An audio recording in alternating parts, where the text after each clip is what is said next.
Старые металлические трубы на новые полиэтиленовые. В Сухуми проводится комплексная замена водопроводных сетей. Протяженность двух магистральных водоводов, питающих основную часть города, составляет 14 километров.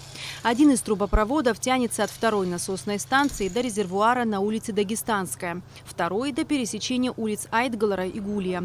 Водоводы были введены в эксплуатацию более 40 лет назад, то есть функционировали дольше положенного срока. После установки новых труб проблема частых отключений воды в городе во многом будет решена.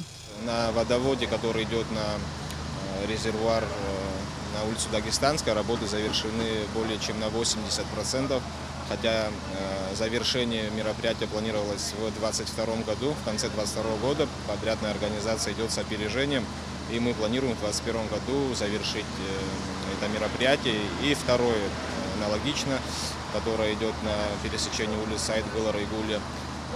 Аналогичная картина, там тоже мы планируем работы завершить в 2021 году. Две подрядные организации у нас на два водовода, это Сухумский водоканал и госкомпания «Абхазстрой». В местах, где уложены трубы, да, будет после завершения работ будет уложен асфальт. На улице Бейгуа работы планируют завершить в течение месяца. Здесь новая труба будет частично проложена на открытом участке. До окончания всех работ жители города без воды не останутся, так как новые трубы прокладывают параллельно старым. Отключение водоснабжения возможно при запуске новой системы в заключительной части работ. Рабочих задействовано, не знаю, наверное, порядка 15-20 человек. Просто сейчас вы не всех видите, они часть рабочих готовят вот этот переход. Они на базе работают. Вот. Работы ведутся с октября месяца, наверное.